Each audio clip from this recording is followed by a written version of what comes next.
what I'm going to do is fix the tax system. For example, we have 1,000 trillionaires in America.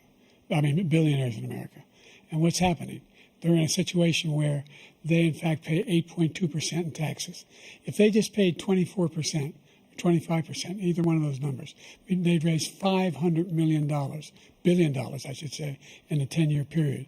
We'd be able to wipe out his debt. We'd be able to help make sure that all those things we need to do, child care, elder care, making sure that we continue to strengthen our health care system, making sure that we're able to make every single solitary person eligible for what I've been able to do with the with the COVID, with dealing with everything we have to do with, look, if we finally beat Medicare. Thank you, President Biden. Just going back to Ukraine for 1 second. We have an ocean separating us. The European nations together have spent $100 billion or maybe more than that, less than us. Why doesn't he call them and say, you got to put up your money like I did with NATO? As far as Israel and Hamas, Israel's the one that wants to go. He said the only one that wants to keep going is Hamas. Actually, Israel is the one, and you should let him go and let him finish the job. He doesn't want to do it. He's become like a Palestinian, but they don't like him because he's a very bad Palestinian. He's a weak one. President Biden, you have a minute. I've never heard so much foolishness. This is a guy who wants to get out of NATO. Are you going to stay in NATO? He's going to pull out of NATO. The idea that we have, our strength lies in our alliances as well. It may be a big ocean, but we're ever able to avoid a war in Europe, a major war in Europe? What happens if, in fact, you have Putin continue to go into NATO? We have an Article 5 agreement. Attack on one is attack on all. You want to start the nuclear war he keeps talking about, go ahead. Let Putin go in and control Ukraine and then move on to Poland and other places. See what happens then. He has no idea what the hell he's talking about. After a jury convicted you of 34 felonies last month, you said if reelected, you would, quote, have every right to go after, unquote, your political opponents. You just talked about members of the Select Committee on January 6th going to jail.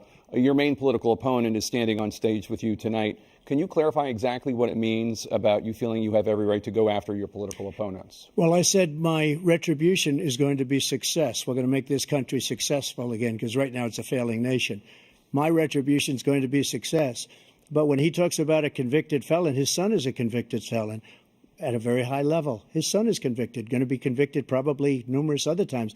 Should have been convicted before, but his Justice Department let the statute of limitations lapse on the most important things. But he could be a convicted felon as soon as he gets out of office. Joe could be a convicted felon with all of the things that he's done. He's done horrible things.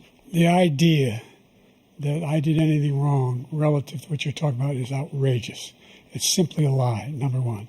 Number two, the idea that you have a right to seek retribution against any American just because you're president is wrong. It's simply wrong. No president's ever spoken like that before. No president in our history has spoken like that before. Number three, the crimes that you are still charged with, and think of all the civil penalties you have. How many billions of dollars do you owe in civil penalties? President Biden, you would be 86 at the end of your second term. How do you address concerns about your capability to handle the toughest job in the world well into your 80s? Well, first of all, I spent half my career being criticized as being the youngest person in politics. I was the second youngest person ever elected to the United States Senate, and now I'm the oldest. This guy's 3 years younger and a lot less competent. I think that just look at the record. Look at what I've done. Look how I've turned around the horrible situation he left me. As I said, 15 million new jobs, 800,000 manufacturing jobs, more investment in America, over billions of dollars in private investment in enterprises that we are growing. Former President Trump, to follow up, you would be 82 at the end of your second term. What do you say to voters who have concerns about your capabilities to serve? Well, I took 2 tests, cognitive tests. I aced them. Both of them, as you know. We made it public. He took none. I'd like to see him take one, just one, a real easy one.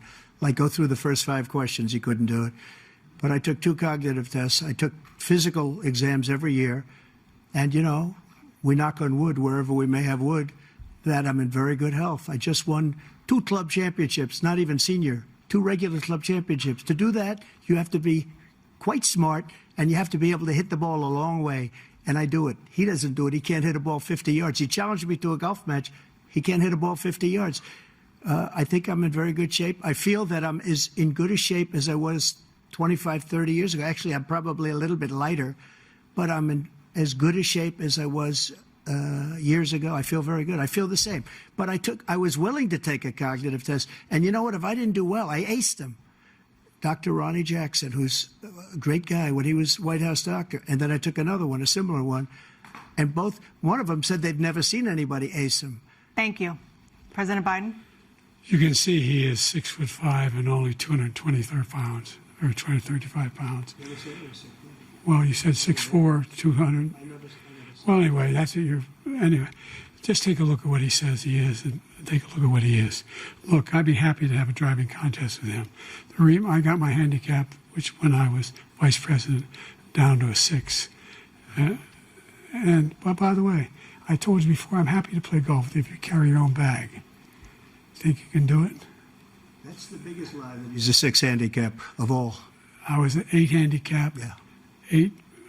Never. But I have, you know how many? I've seen you swing. I know you swing. Hey, let's not act like rounds- children. President Trump, we're going to 21 turn. Let's not act like children.